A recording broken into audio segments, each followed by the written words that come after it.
Customer से सस्ता मिल रहा है versus market price is stable. बहुत सारे केस में क्या होता है कि आपको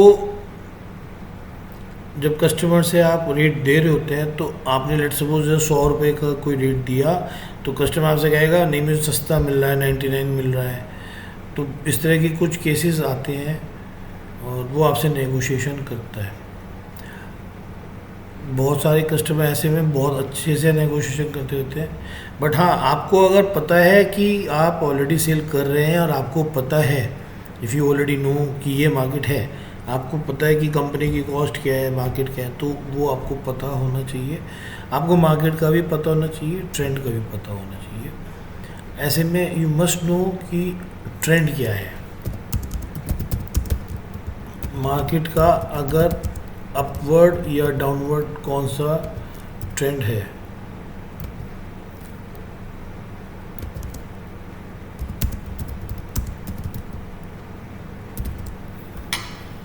तो ये आपको पता होना चाहिए। ऐसे में आप कस्टमर से आप क्या पूछना चाहिए, क्या से आप उससे बात करनी चाहिए, मतलब आप उसे जो बात कर रहे हो उसमें ना आप ही आंसर दे रहे हो तो आपको कस्टमर से फीडबैक आ जाएगा। अदरवाइज़ क्या होगा, आप कस्टमर ने आपको कहा भाई मेरे, आपने कहा 100 रुपये का, तो कस्टमर कहेगा भाई मेरे को 99 मिल रहा है, वो चुप बैठ जाता है। कहना आपका हो तो बताना। तो ऐसे में आपको ये भी पता करना चाहिए कि क्या वास्तव में 99 तो नहीं हो गया। वो आपको अगर मार्केट अपवर्ड या डाउनवर्ड कैसे पता चलता है, वो यहीं से पता चलता है, उस पर क्या डिमांड है, कैसा है। तो कस्टमर को जब आप ऐसे में क्वेश्चन कर रहे हो तो उसका आंसर भी आप दे रहे हो, ये बड़ा इंपॉर्टेंट है।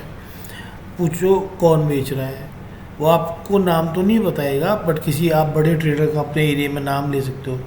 क्या ना सर,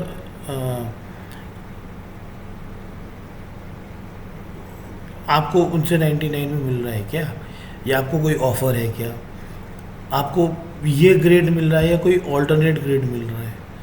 आप खुद ही बोल दो। लेट एग्जाम्पल, अगर आप पीपी मोल्डिंग की बात करें तो आप उन्हें बोलो कि आप वो आपसे पीपी मोल्डिंग M12 मांग रहे हैं और आप M12 की बात कर रहे हो और आपको पता है M12 is a premium grade, but अभी कोई और ग्रेड आ गया, मिथ ओपल का आ गया तो थोड़ा डाउन ट्रेंड में रहता है, या न्यारा का हो गया तो जो थोड़ा सा लो होता है, तो हो सकता है उसको वो न्यारा कोई ऑफ़र कर रहा हो उसी रेट में वो आपसे M12 मांग रहा हो। तो आपको यहाँ पे ना पता चलती है कि वो उसका सेम क्वालिटी मांग रहा है या अलग मांग रहा है। तो जब आप बात करोगे कि सर आपको M12 नहीं मिल सकता, आपको ओपाल मिल रहा है क्या, तो अगर वो कहेगा हाँ ओपाल ही है, तो आपको समझ जाओगे कि आपको कौन बेचता है ओपाल, आपको DCA कौन है वहाँ पे। तो इन चीज़ों से आपको पता चलता है। ऐसे में थोड़ा सा इमोशनल जो चीज़ें हैं एक्शन की, सेलिंग की, तो वो हमेशा यूज़ में आओ। तो हमारी मान लो सर जितना कभी थोड़ा जिद करो, इमोशनल ब्लैकमेल करो, थोड़ी सी ये चीज़ें ऐसे में काम कर जाती हैं।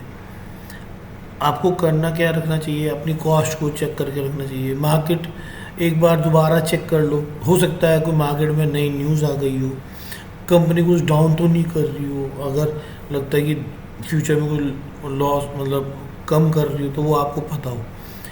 बट जब आपका मटेरियल आप बेच रहे होते हो और आपका और लोग ले रहे होते हो, कोई एक आपसे मांगता है, तो ये केस नहीं होता। तो बट वो आपको देखना चाहिए और स्टिक ऑन योर प्राइस।